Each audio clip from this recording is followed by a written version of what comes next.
Welcome to another episode of Recode Your Destiny. I'm your host and producer, Victor Escalante.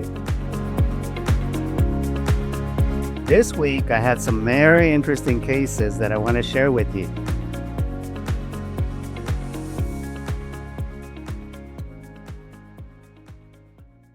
The first case, I would call it dying to the old self when healing requires a complete inner death. There are cases when trauma, hatred, and unresolved pain run so deep that if we're being honest, it would take years of therapy and a small fortune to even begin healing. This was one of those cases. And instead of following the traditional path, I created something different. A process that required one thing most people are terrified of: the death of the former self. I took this client to a nearby cemetery, not for shock value, not for drama, but for truth. I asked him to let his entire life flash before his eyes as we walked among the tombstones. And then I asked him to notice something profound. Every single grave had one thing in common: no anger, no resentment, no hatred. They all rested in peace. That moment alone begins to dismantle the illusion we carry that holding on to pain somehow keeps us alive and protected.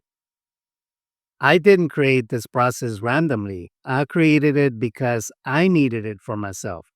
For 10 years, I couldn't heal. I read the literature, I studied the research, I went to therapists, many of whom, quite frankly, were clueless when it came to clearing the heart and soul of the deepest level. My mental saboteurs were smarter than they were, so I had to find another way. Back to my client. I asked him to find a place in the cemetery where if he died that day, he would want to be buried. When he chose the spot, I guided him through a deep introspection again, and eventually he was ready to let go. I had him drain every ounce of venom he had carried his entire life: anger, hatred, bitterness, betrayal, everything.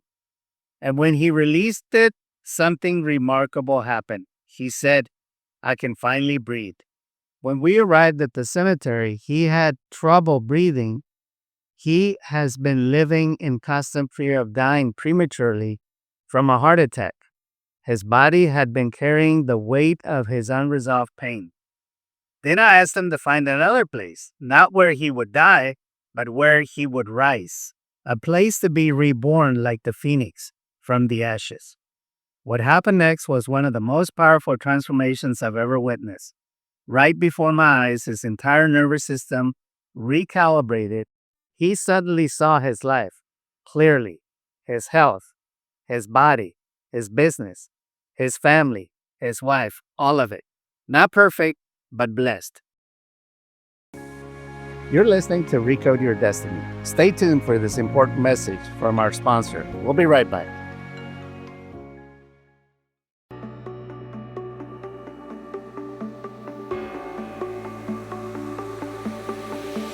¿Y si el mayor límite en tu vida no estuviera afuera, sino en tu mente?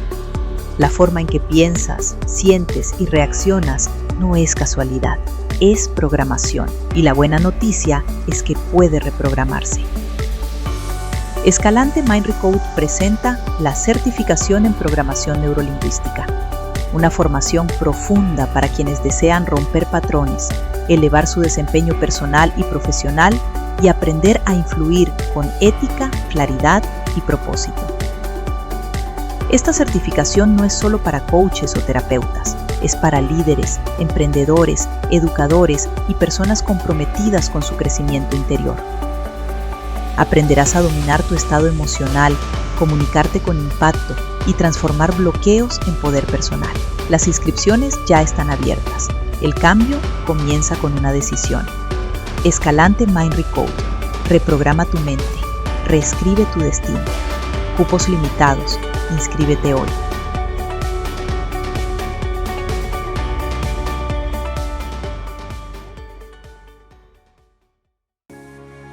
Welcome back to Recode Your Destiny. I'm your host, Victor Escalante. He made a new commitment that day to focus on solutions instead of being consumed by hatred. The next day, he was supposed to fly out of the country on vacation with his two sons. The alarms didn't go off, so he missed the flight. Old him would have exploded. New him, he said, it's just a problem. I'll fly out tomorrow. It'll cost me more, but it's no big deal. That is the power of changing mental and emotional paradigms.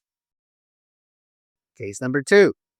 A 36-year-old man came to me struggling with depression, lack of motivation, and a deep sense of isolation that he felt lost. This one surprised him. After mapping his life on my famous whiteboard, I looked at him and said, "There's no trauma here, and that's the good news." What existed instead were 3 internal schisms, internal conflicts born from painful experiences, and here's the fascinating part. 2 of them had nothing to do with what he thought was the root cause. Once we integrated those inner splits, his system recalibrated fast, and in just 2 hours, he felt renewed, energized, clear. I followed up with him this morning. He told me, "I'm permanently changed, Victor. I feel the change, and I'm feeling great." Final case. The last client came in worried, not because she was broken, but because she was evolving. She had developed what she called a superpower, the ability to see through people, their hidden agendas, their emotional wounds, their unconscious patterns. At first, she thought something was wrong with her because she was becoming less tolerant, less willing to engage, less interested in drama. But the truth, I reminded her, is awareness isn't harshness, boundaries aren't cruelty, walking away isn't weakness. Sometimes the most evolved responses is silence and distance. The takeaways that I want you to get from this is some wounds don't need years of therapy. They need a complete identity death. Letting go of hatred frees the body as much as the mind. Inner peace is not found in analysis alone, it's found in experience. Awareness changes how problems land in our nervous system. Growth doesn't always look soft, it often looks clear. As we move into the season, I want to leave you with this. You don't have to carry what no longer serves you into the new year. Let the old self rest in peace and give yourself permission to rise. From my heart to yours, Merry Christmas, and remember, you can always recode your destiny. So long, everyone. I'll see you next week. Have a great week.